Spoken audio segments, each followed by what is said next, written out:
Boa noite, gente querida do Centro Espírita Caminho da Verdade.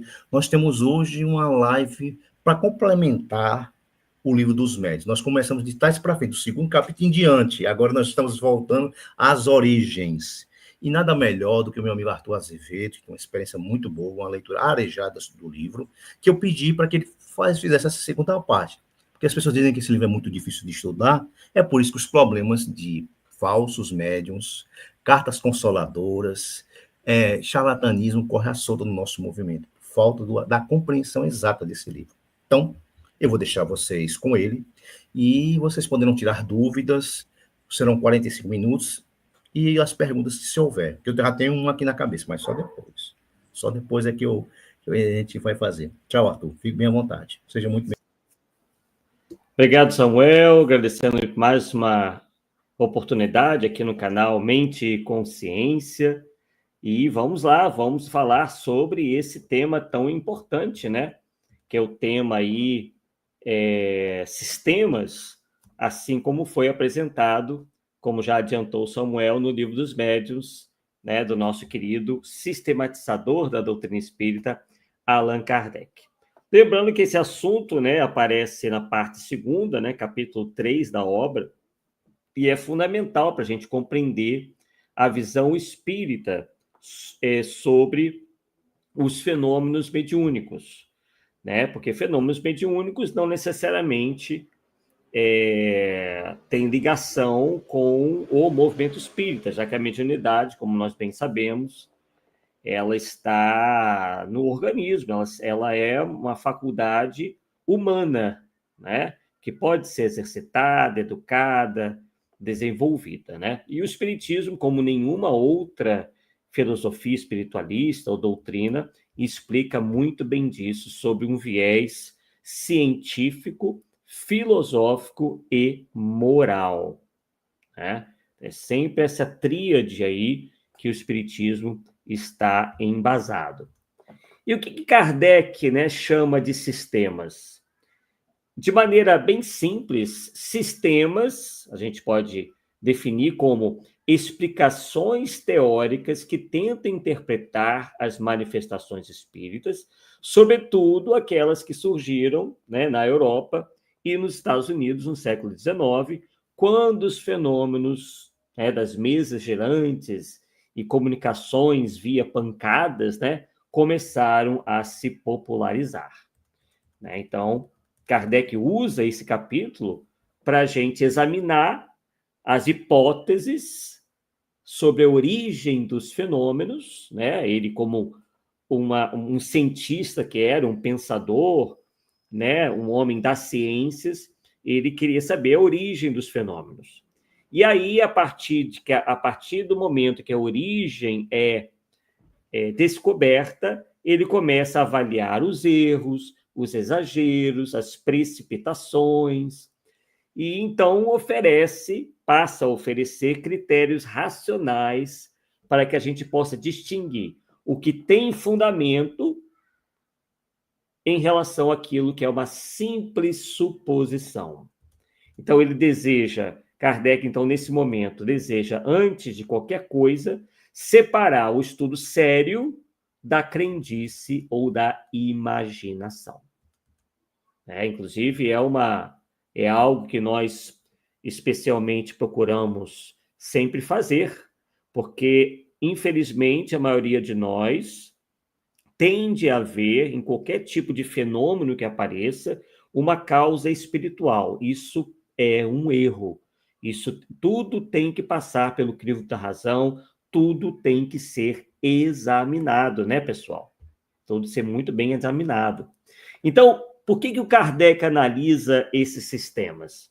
Porque ele percebeu que, diante desses fenômenos, as pessoas rapidamente construíam interpretações completas e fechadas. Quer dizer, umas atribuíam a forças sobrenaturais, outras simplesmente diziam que tudo era truque, tudo era ilusão, tudo era fraude, e outras diziam que eram fenômenos oriundos das forças ocultas da natureza. E aí Kardec vê que o problema não é levantar hipóteses. Isso a gente pode fazer, isso é útil, né? Mas a questão está em erigir uma hipótese incompleta como se fosse uma verdade absoluta. Quer dizer, se fecha a explicação. Ou é isso, ou é aquilo, ou é aquilo outro. Não, enquanto que determinado fenômeno tem que ser analisado. Os fenômenos, aliás, têm que ser analisados de maneira profunda para que a gente possa ver o que ocasionou efetivamente, né, cada um.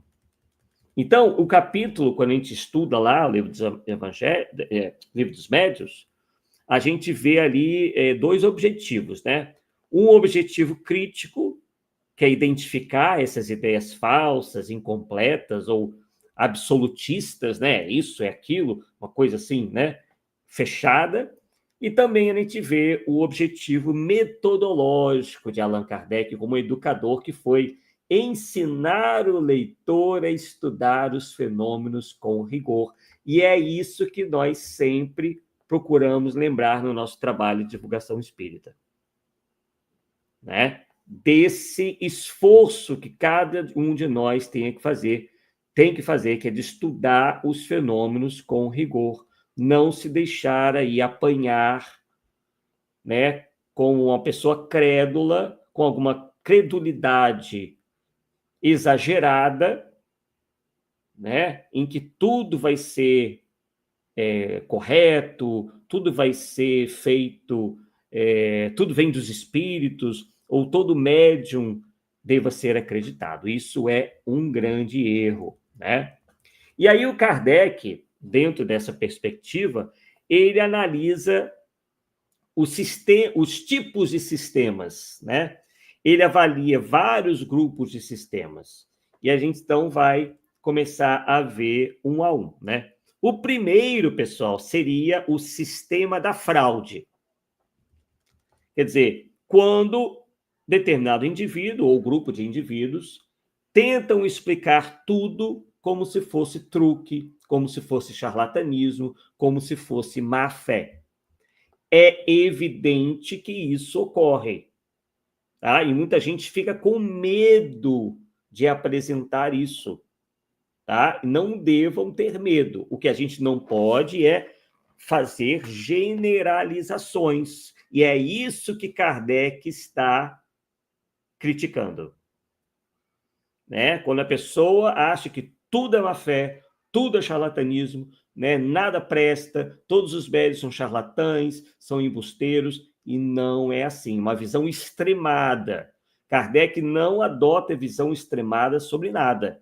Ele diz o seguinte: olha, é possível haver embuste, enganação, má fé? É possível, né? Mas isso não explica tudo, porque a gente vai ver que tem muita gente que simplesmente não está ganhando nada com isso, tem gente que, enfim, os fenômenos são produzidos até de maneira privada e não haveria motivo nenhum para que indivíduos enganassem, inclusive, a si próprios, ou enganassem grupos de amigos, né? Enfim, grupos até pequenos, que não haveria motivo nenhum para que isso acontecesse, por exemplo, né? Sendo que para se fazer um truque não é tão fácil assim, né? Dependendo do fenômeno, produzir um truque demandaria um conhecimento de mágica, de ilusionismo, precisaria de todo um aparato. Para que a pessoa, né, faria isso tudo, né? Sendo que ela não está explorando aquilo financeiramente, ela não está querendo fama, não está querendo holofote, quer dizer, fica uma coisa completamente sem sentido, né? Então, Kardec admite, sim, que há fraudes, mas afirma que reduzi-las a 100% dos casos é impossível. Então, nós mesmos, né, já, de certa forma, apontamos vários problemas assim, procuramos desmascarar vários médiuns aí, o senhor Hercílio Mais, tem o senhor Roger Bottini, né, tem uma médium aí que anda também apontando, e a gente está, né, demonstrando os problemas junto com outros confrades, né, que verificaram as mesmas coisas, mas isso não quer dizer que a gente deva, ter uma postura radicalizada, não.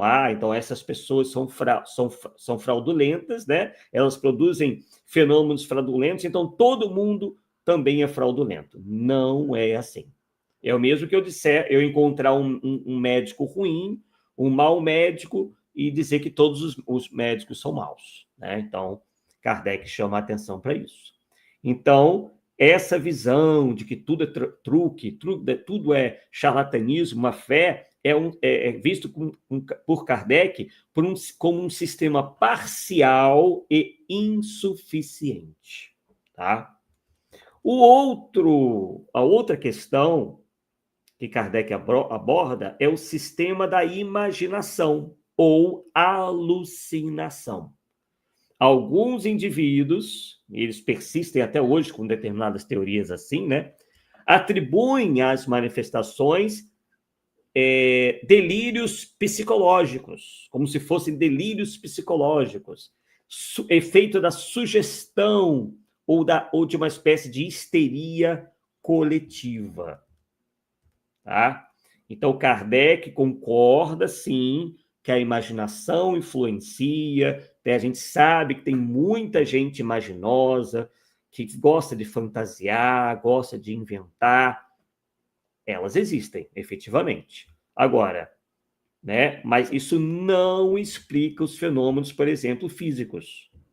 Né? Nenhuma imaginação vai fazer uma mesa girar, vai fazer uma psicografia com todos os traços de autenticidade acontecer. Enfim, toda uma série de fenômenos de que, mesmo que a pessoa seja super imaginosa, super fantasiosa, ela não conseguiria produzir apenas tendo essa característica. Né? Então, como eu falei, acabei de falar, deslocamentos de objetos sem menor contato. Né? Como é que a imaginação influenciaria nisso? Não, seria um delírio, uma imaginação, se o copo efetivamente não tivesse se movimentado, o copo, um objeto, uma caneta, né? Eu lembrei aqui da brincadeira do copo, por exemplo, né? Enfim, esses fenômenos todos físicos, esses objetos não tivessem se movimentado, e a pessoa ter dito que se movimentou. Aí é efeito da imaginação. Ela delirou ali, né? Mas o que a gente percebe é que esses fenômenos ocorrem sem qualquer tipo de interferência, né, externa. Então, Kardec conclui aí que também se trata de uma explicação incompleta, essa que diz que as manifestações são delírios psicológicos, são efeitos da sugestão ou de histeria coletiva. Tá? Outro sistema que Kardec chama a nossa atenção, ao sistema magnético.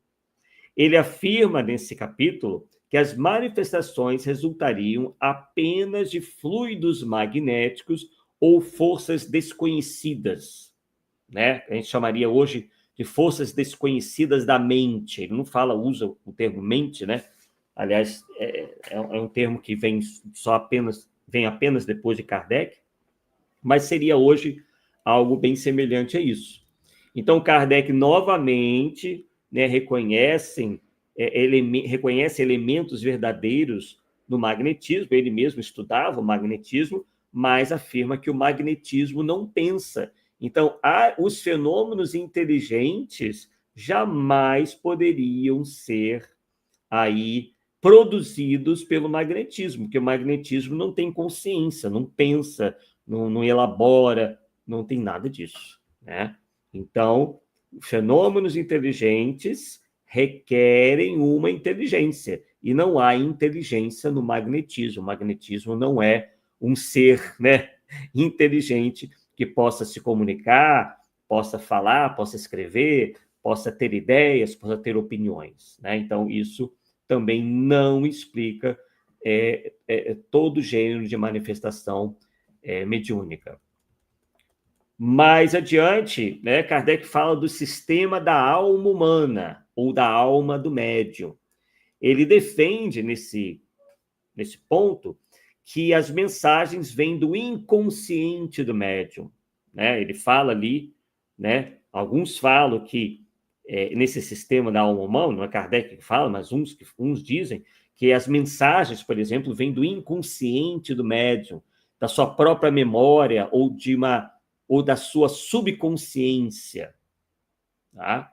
E aí Kardec considera esse sistema parcialmente verdadeiro. Por quê? Porque realmente, em alguns momentos, tem o fator anímico, né? Onde o médium, por vezes, dá vazão a esse seu conteúdo inconsciente, a sua memória, e aí ele pode, então, de certa forma, interferir na mensagem como se fosse de um espírito, né? Passando coisas como se fosse de um espírito. Então, Kardec considera esse sistema parcialmente verdadeiro, né? De fato, nós sabemos que algumas mensagens são, sim, fruto do médium, então, por isso que as mensagens têm que ser todas analisadas, né? Porque nós estamos aí passíveis de sofrer determinadas influências, né? E dentro dessas influências, a gente, por médium, né, o ostensivo, por vezes acaba passando coisas que são dele e não do espírito. Então, confunde, né, o pensamento com o espírito com o seu próprio pensamento. Então, isso acontece, mas não explica mensagens, por exemplo, em línguas desconhecidas. Por exemplo, né? Quer dizer, o médium não conhece uma determinada língua, e ele, então, a comunicação através dele se dá naquela língua que ele desconhece, então se pode dizer que aquilo não tem nada dele, né? Porque ninguém fala línguas buscando coisas do subconsciente. Isso jamais ocorreu, tá? Não se tem notícias disso daí em nenhum momento. Então, isso não explica mensagens em línguas desconhecidas, fatos ignorados, né? Coisas que seria absolutamente impossível o médium conhecer, tá? Arthur, mas a gente sabe que hoje em dia tem internet. Pois é, só que a internet não tem tudo. Se for uma coisa que, por exemplo, é sabida e conhecida através das redes sociais, como a gente vê que muitos se utilizam das redes sociais, né? Mas aí é a questão da má-fé, né? Mas aí tem coisas que são só de conhecimento íntimo, muito íntimo, e que às vezes o consulente, por exemplo, numa carta psicografada, um consulente de uma carta consoladora, que está atrás de uma carta consoladora, ele, por vezes, nem se lembra mais o que aconteceu. E tem absoluta convicção de que aquilo não tenha sido repassado para as redes sociais. Então, daí a gente começa a ter a capacidade de reconhecer quando uma mensagem psicografada, né, tem indícios, né, ou apresenta indícios de ser verdadeira, e não algo retirado das redes sociais. Tipo, eventos que, como eu falei, a pessoa nem se lembra mais, né, que foram muito particulares, que não foram passadas por outras pessoas. Enfim, se a gente for ver bem, todos nós passamos por essas situações, porque nós não colocamos tudo nas redes sociais, né? Porque às vezes nós mesmos consideramos irrelevantes, né? Agora, os falsos médiuns de psicografia, vocês podem perceber, eles vão sempre se ater e entre aspas, psicografar informações que se encontram nas redes sociais, né? Festas, eventos importantes, descrições de lugares onde a pessoa esteve, na praia, no campo, dentro de casa, né? Hoje tem o Google Earth, né? Eu acho que até mudou de nome, mas tinha o Google Earth, que você colocava o endereço lá, aparecia a casa da pessoa, né? Então, por exemplo, se um determinado médium, né, sabe o endereço completo da pessoa, opa, ela já consegue, então, saber a cidade onde a pessoa mora, vai a alguns bancos de dados que tem na internet, que vazam informações pessoais das pessoas, está lá o endereço, ele coloca o endereço, por exemplo, nesse Google Street, Google Earth, sabe lá como é que é a fachada da casa da pessoa, aí diz, eu me lembro que a nossa casinha tinha um muro amarelo, com um buraco no meio.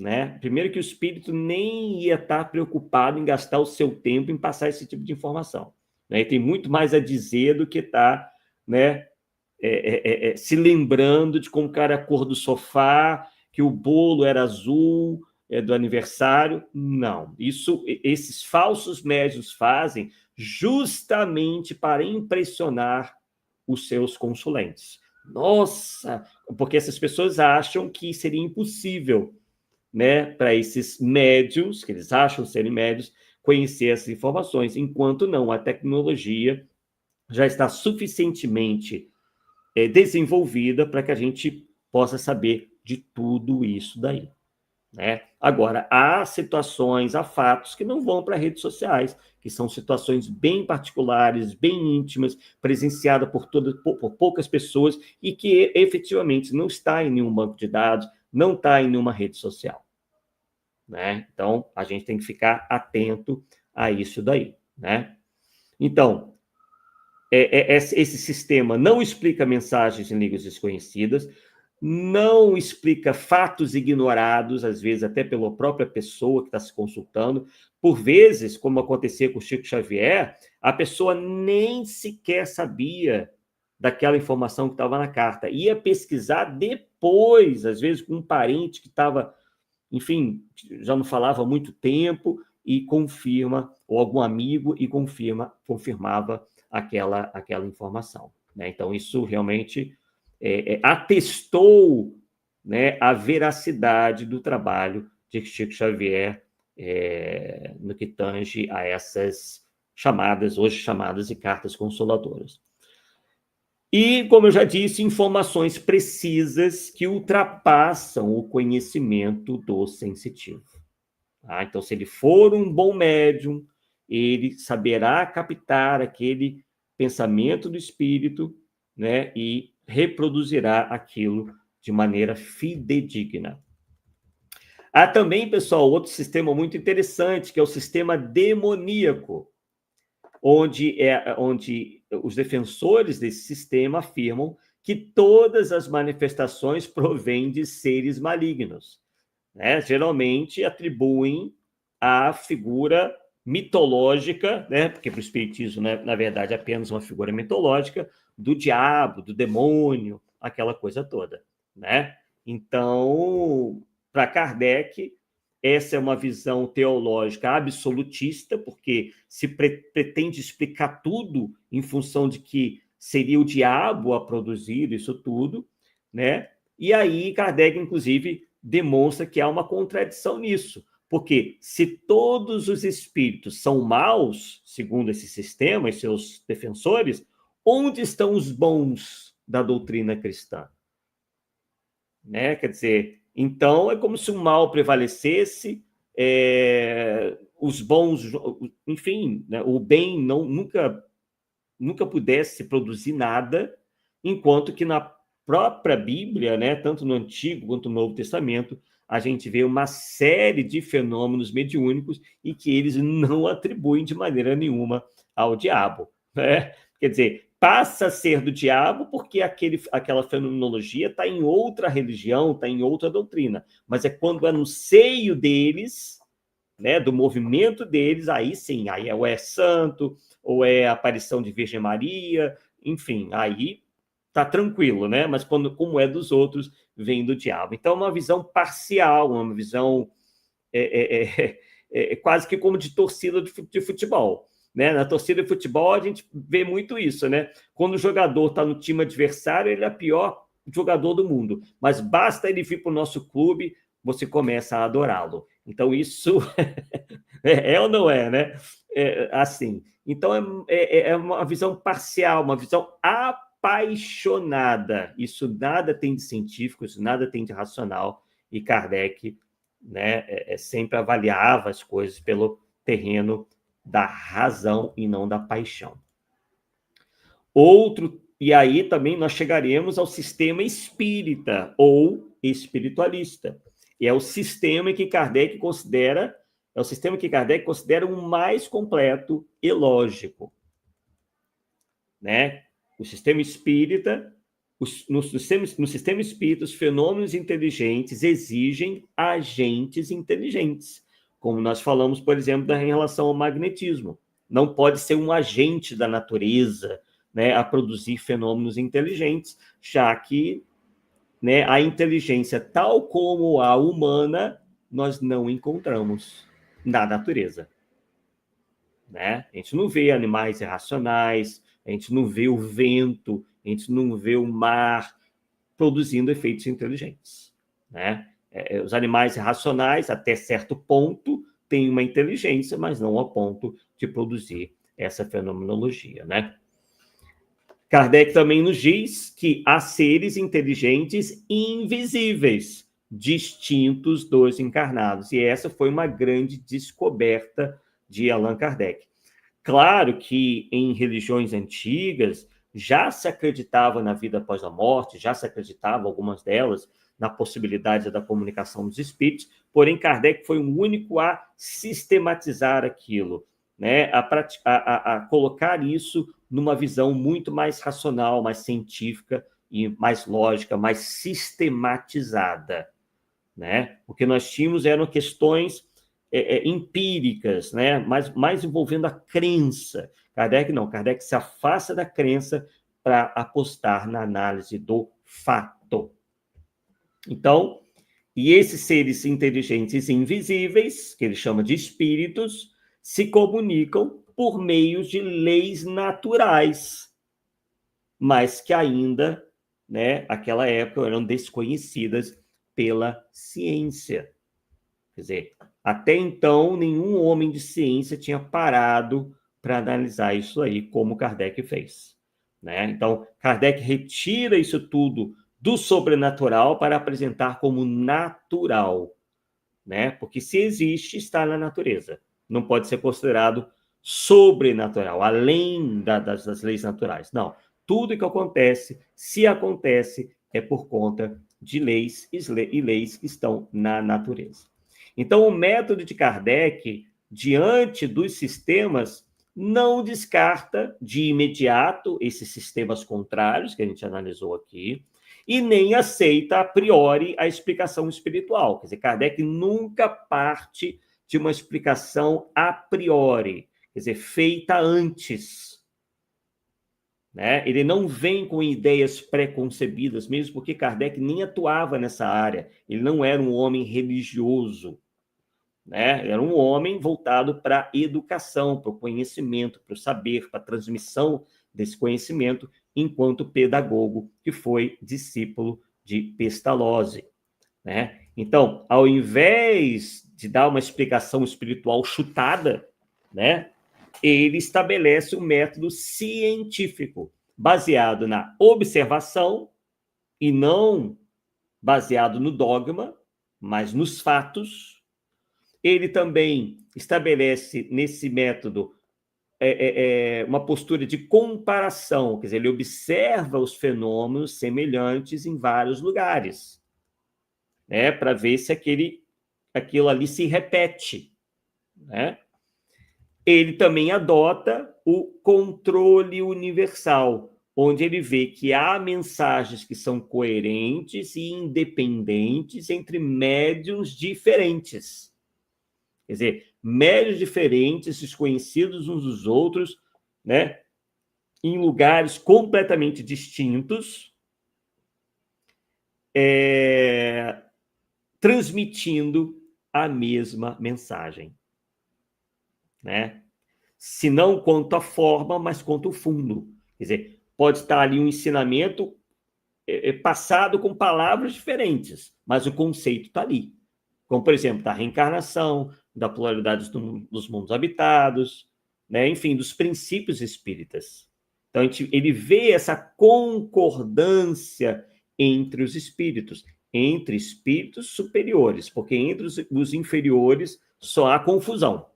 Né? Por isso que a gente vê, né, espíritos atrasados, por vezes influenciando médiuns que vão dizer uma série de bobagens. Mas por quê? Porque estão sob o império de influências de espíritos ainda atrasados, que têm suas próprias ideias, explicam as coisas à sua própria maneira. Né?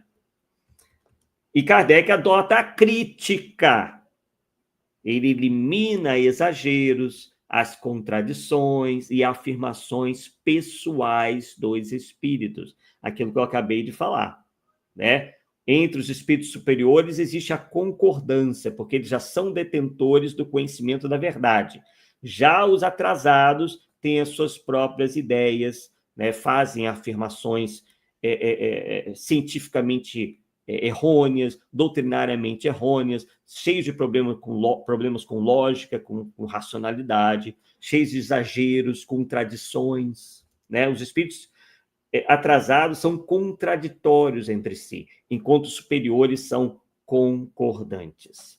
Então, esse método, que eu já até de certa forma adiantei, é o que ele chama de controle universal do ensino dos espíritos, que é um ponto central da doutrina espírita. Então, de certa forma, a gente vê que já mais ou menos já partindo um pouco para uma conclusão dessa parte, né? A gente vê que Kardec conclui que nenhum sistema puramente material explica fenômenos inteligentes, né? Quer dizer, leis físicas não explicam fenômenos inteligentes, porque a inteligência dos espíritos, né, não obedecem às leis da matéria, né? Mesmo porque são inteligentes, e a matéria não é inteligente, né? Então, a matéria não sendo inteligente não poderia produzir fenômenos inteligentes.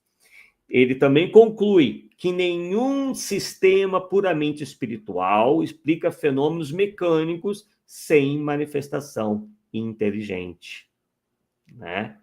Então, não há como isso acontecer. Também chega à conclusão que os sistemas parciais são úteis, né? Esses sistemas que eu acabei de mencionar são úteis como etapas de estudo, mas são falhos para explicar tudo.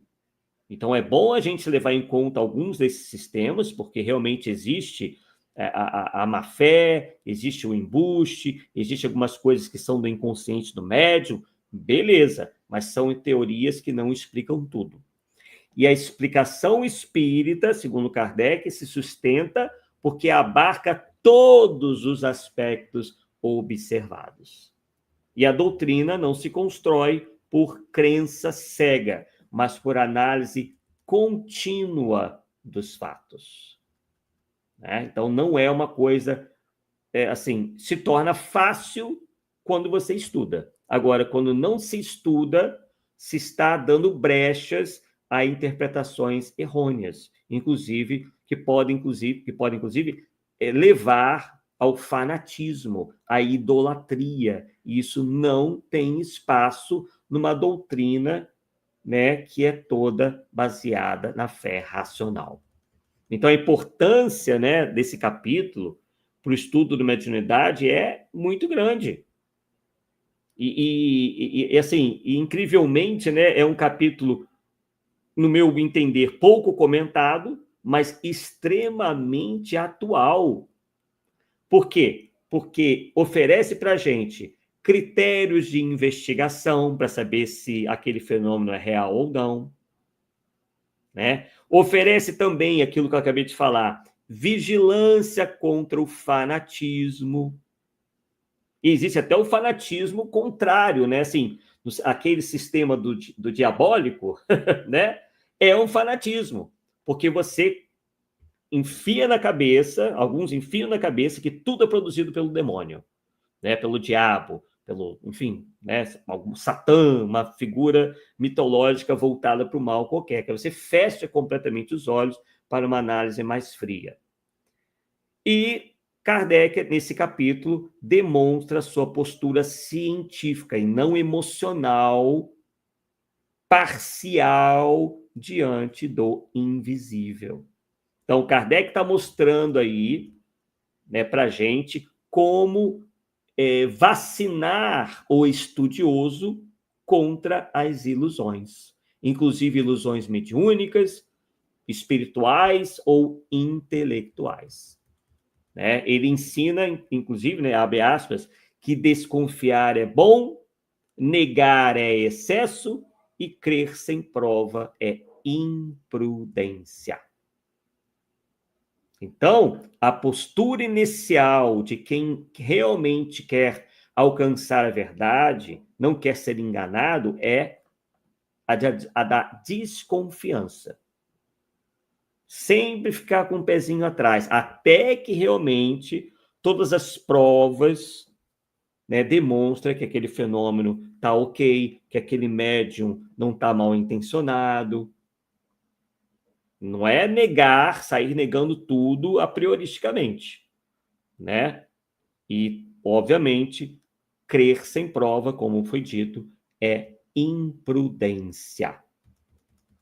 E aí, qual seria a aplicação prática, né, pessoal? Quem conhece o nosso trabalho sabe que a gente gosta de fazer essas pontes com a atualidade. A gente não pode encarar a obra espírita como uma coisa teórica, ultrapassada, voltada apenas para as coisas do passado, não, está presente até hoje.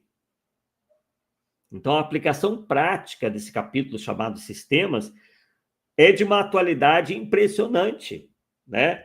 Sobretudo em termos de YouTube, né? Enfim, redes sociais, essa coisa toda que está enxameado de espertalhões, infelizmente, é uma realidade, é uma constatação, é um fato, né? Por quê? Porque quanto mais grotesco for o que é apresentado, mais curiosidade vai atrair e mais visualizações. Tendo mais visualizações, o espertalhão vai o quê? Faturar mais. Quanto mais ele puder se engrandecer, né, passar uma ideia de missionário, de grande médium, faculdades assim extremadas, melhor, porque as pessoas vão acreditar mais nele, vão tender a acreditar mais nele ou nela, né? Então essa exposição vai acabar se convertendo em lucro, né? São os tempos também dos influencers mediúnicos, né? Pessoas que não entendem absolutamente nada do assunto e passam aí a tirar para tudo quanto é lado com explicações também exóticas sobre tudo, inclusive envolvendo pseudocomunicações de ETs, né? Enfim, uma confusão danada, e que o espírito veio lá de uma outra galáxia distante, enfim, né? Virou um autêntico circo, onde a gente vê um conteúdo ali sem fontes que a gente possa efetivamente respeitar. Quer dizer, não tem trabalho, não há um trabalho por trás, não há uma teoria confirmando aquilo, né? São apenas crenças jogadas ao léu, apenas para, enfim, atrair as pessoas, os incautos, né? Supostos contatos automáticos com espíritos famosos, também está enxameando aí as redes sociais. Fulano de tal, que é famoso, se comunicou, aí vem lá uma mensagem super genérica, nada a ver, né, dizendo que o camarada, que aconteceu isso ou aquilo quando ele voltou ao mundo espiritual, né? Isso aí deva ser rechaçado de imediato. Sensacionalismo mediúnico, né? Tem tudo a ver com o que a gente acabou de dizer, né? A figura do médium passa a ser quase como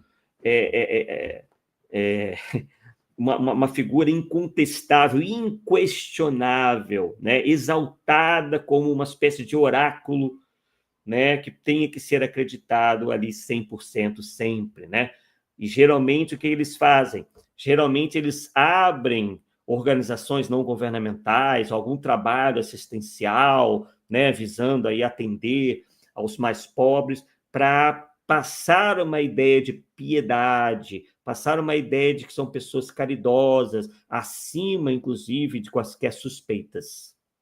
Tá? Não estamos dizendo que são todos que fazem isso, mas essa tem sido uma tática recorrente. O indivíduo vai lá, faz e fala uma série de bobagens, mas tem sempre a caridade que ele faz, né, ou estaria fazendo, geralmente com dinheiro alheio, né, para que aquilo sirva de uma nuvem de fumaça, né, para que ninguém desconfie da moral dele, né? Então, Kardec, nesse caso, nesses casos aí, recomenda 3 posturas que na medida que eu li, eu verifiquei que Kardec recomenda 3 posturas. A da ponderação, quer dizer, não aceitar nada só porque parece impressionante. Tá? É o que a gente depreende da postura de Kardec. Não aceitar nada só porque parece impressionante.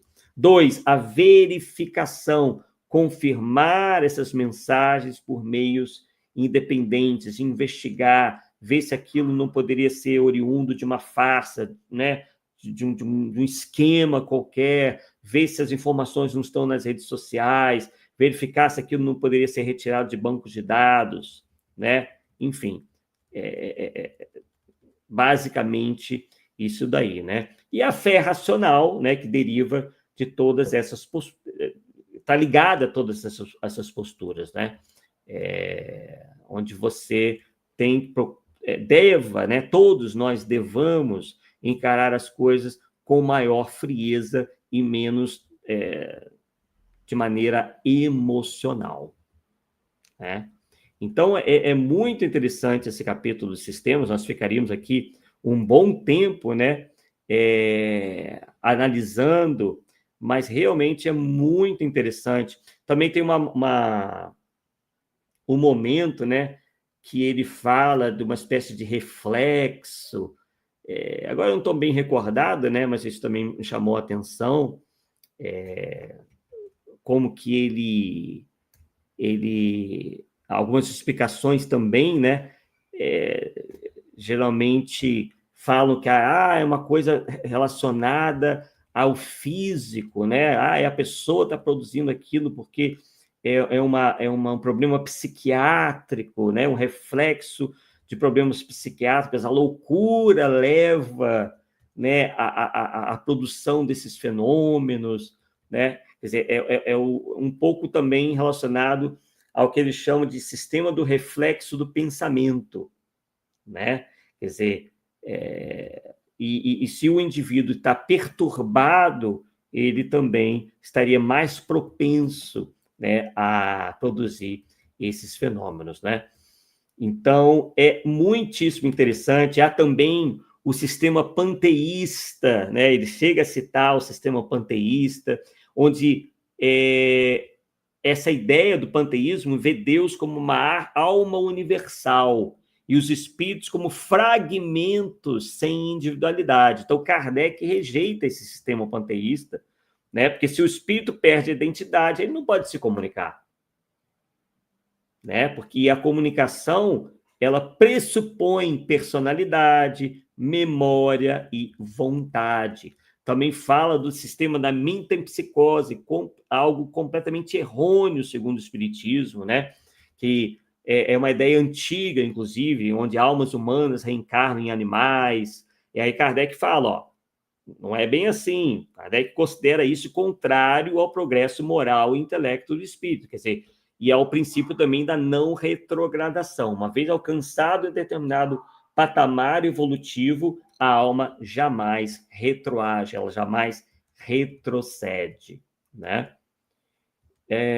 Então, essas são as conclusões, né, que a gente chega ao estudar esse interessantíssimo capítulo, né, que visa justamente esse estudo purificar o raciocínio, né, do estudante do Espiritismo, mostrando como teorias incompletas podem nascer e morrer na medida que são analisadas, né? Estabelece também um método científico da mediunidade, que eu falei para vocês, mostra que o Espiritismo se ergue não por uma crença, mas refutando vários falsos modelos que tentam explicar as coisas ao seu modo, né? Então, realmente, muitíssimo interessante e uma esplêndida escolha aí do Samuel para que nós pudéssemos falar um pouco sobre ele, claro, de uma maneira bem mais resumida, mas para que justamente a nossa audiência aqui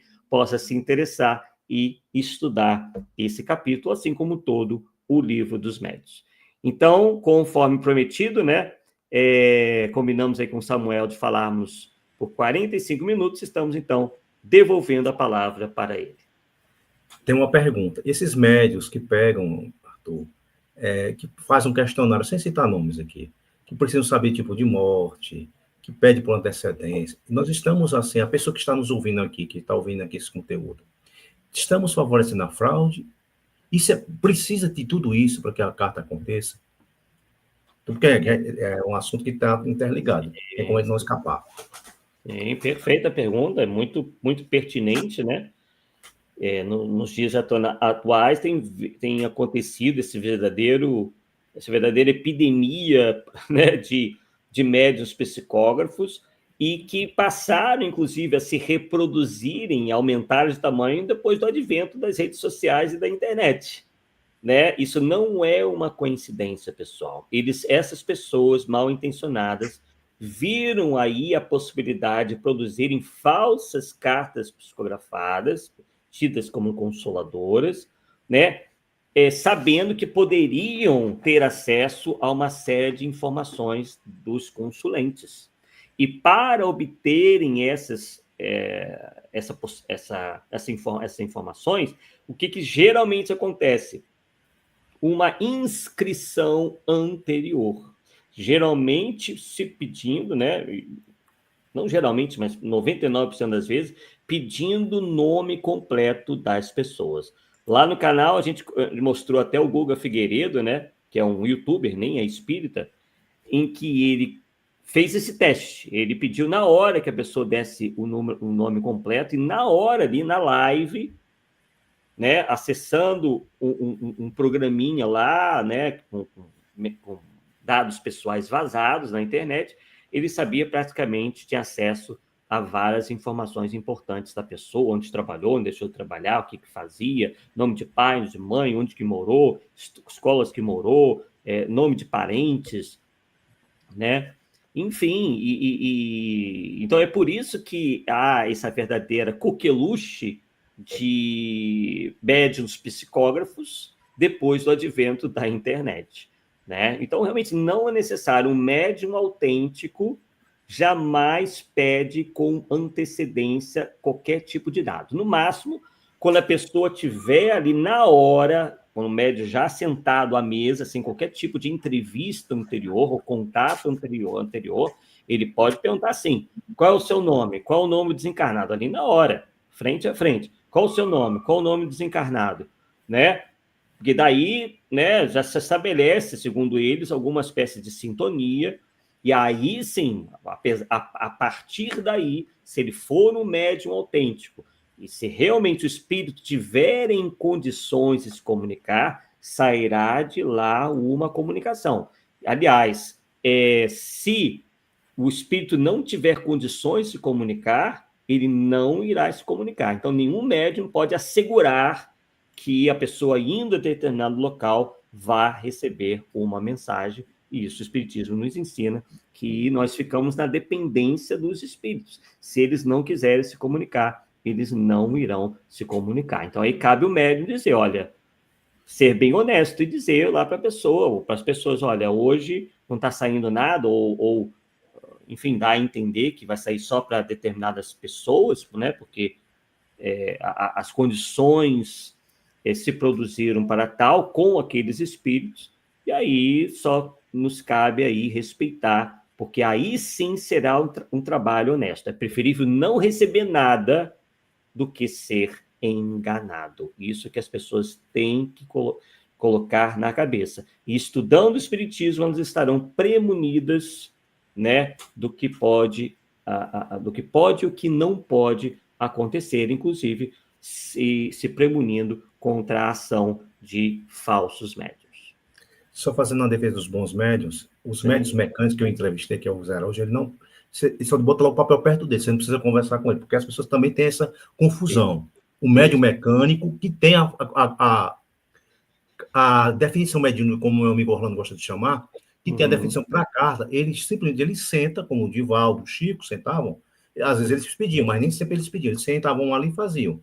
Para não achar que, o Newton, por exemplo, ele só pega o nome, tá? E aí ele descreve para você até o seu parente. Hoje não mais, hoje ele só senta, pega, porque ele precisa fazer a psicometria do papel e pronto, aí vai, já entrega os papéis para ele na hora da sessão e vai psicografando. É só para deixar isso registrado para que as pessoas entendam.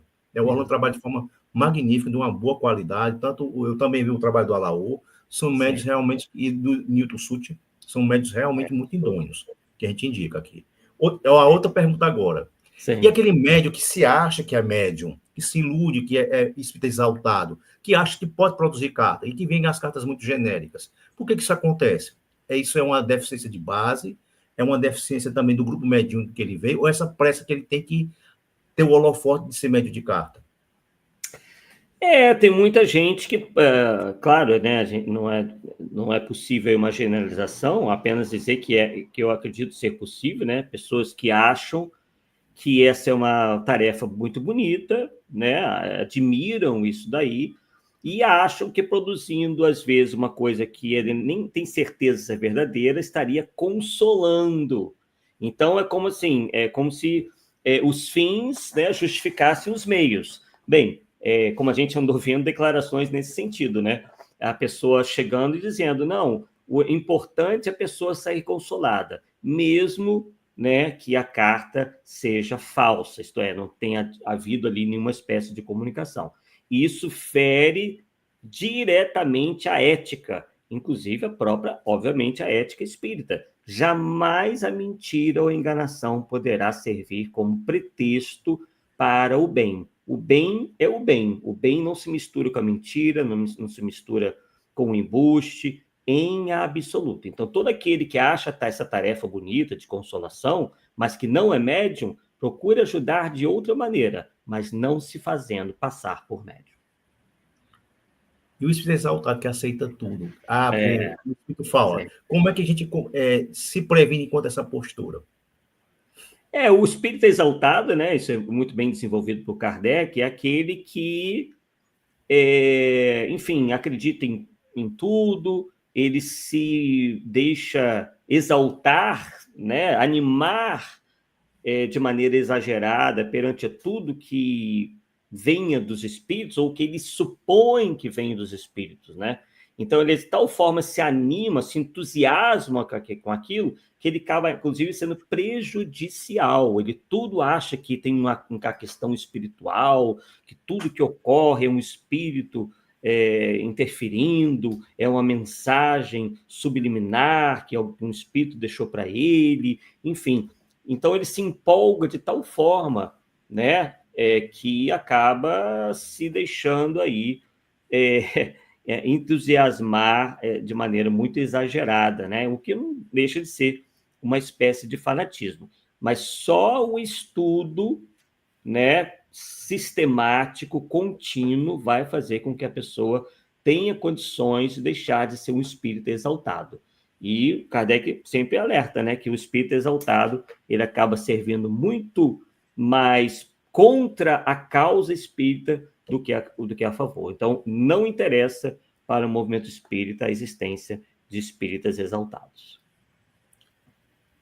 Os falsos médios podem obter uma humanidade consciente? Ele está perguntando aí. O Carlos dizendo, ele está afirmando, falsos médios dizem que tem uma mediunidade consciente. Né? O que deu para entender aí do comentário dele é que, assim, o que deu para entender. A gente anda vendo aí alguns casos onde a pessoa, o suposto médium ou suposta médium se diz 24 horas em contato com os espíritos, tá? E eu cheguei a falar no meu canal, em toda a literatura que eu pude pesquisar até hoje, nunca vi um caso assim, nem do Chico Xavier ou qualquer outro médium conhecido ou desconhecido, tá? Inclusive, Kardec se coloca muito incrédulo em relação a isso, porque isso retiraria do indivíduo a responsabilidade, quer dizer, estaria sempre acompanhado dos espíritos, dizendo o que deve fazer, o que não deve fazer, né? Apontando quando tem a casca de banana para ele não cair, dizendo o que é certo ou errado. Não.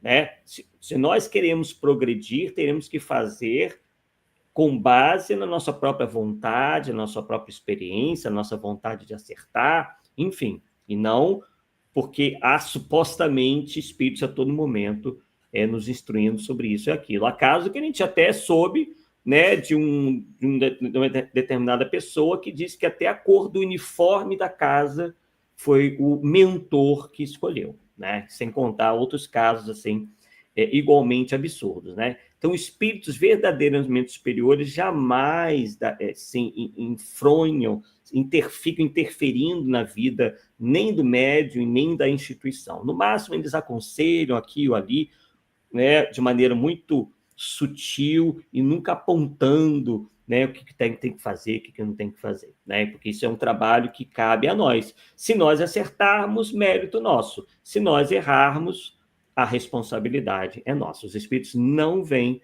para nos livrar do erro. O erro até mesmo faz parte, né? É errando que se aprende, não é mesmo? Então, a gente vai continuar errando. Claro que os espíritos não querem que a gente erre, mas eles sabem que é da nossa atual condição. Então, quando necessário, eles vão deixar a gente errar sim, porque isso faz parte do nosso aprendizado.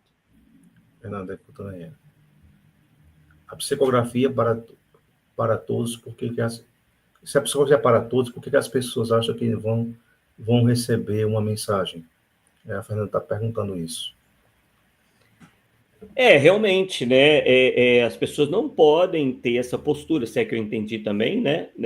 De achar que necessariamente vão receber uma mensagem. Essa ideia realmente é completamente até mesmo utópica, né? Porque há uma série de fatores envolvidos, né?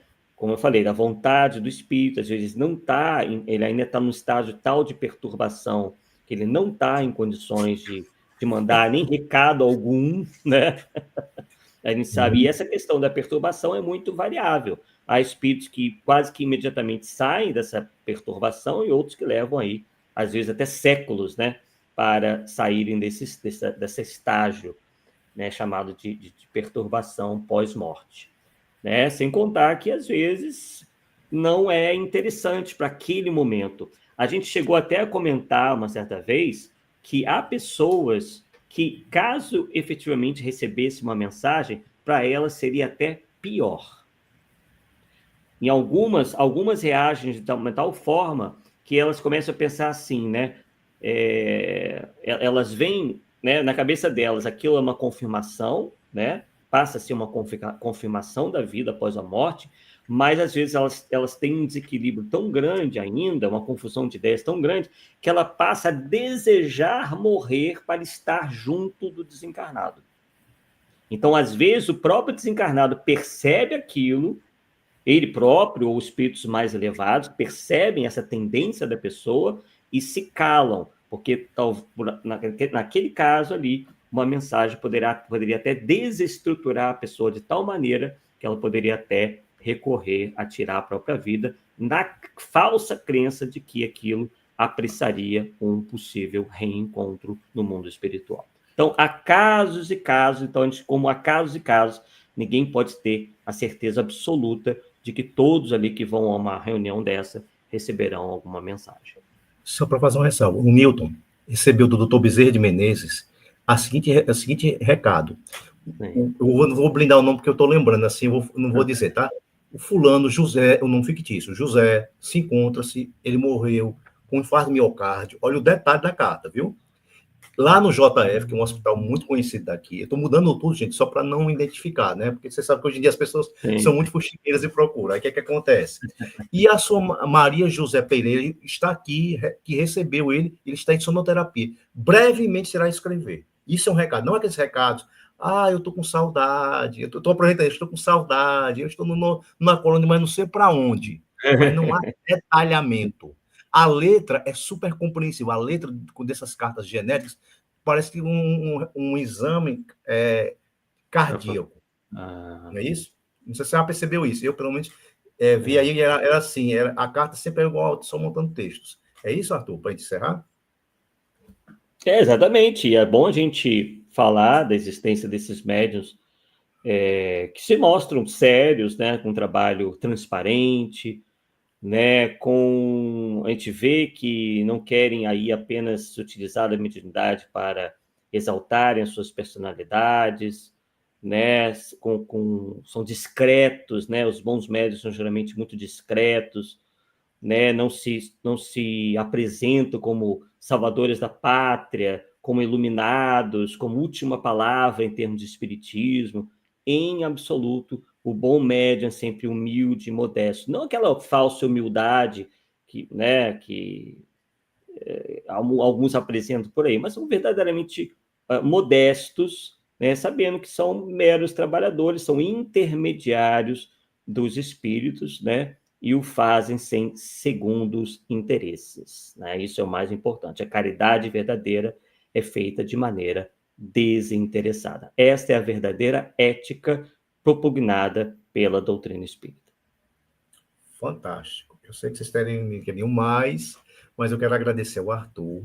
Domingo que vem, nós vamos estar com o nosso querido Rui Diamantino. Um tema muito Opa! interessante. Mecanismo da obsessão simples, que não é tão simples. O que eu chamei o Rui? O Rui é psicanalista e ele vai juntar a experiência dele mediúnica com a questão também desse tema. Vai valer a pena, tá certo? E nós vamos encerrar com o Zé Araújo sobre mecanismo da psicometria. Pronto. São as palestras de dezembro. Eu vou chamar no próximo, quero agradecer. Você pode colocar no seu plano e deve, tá certo? Eu vou lhe mandar o cartaz, para não dar aquele cartaz xoxinho, vai mandar um cartaz maior. Vou mandar agora para ti. Gente, muito obrigado. Deem like e façam seus comentários aí para que esse conteúdo seja relevante para o YouTube, tá bom, gente? Muito obrigado. Que Deus te abençoe todos vocês aqui da live.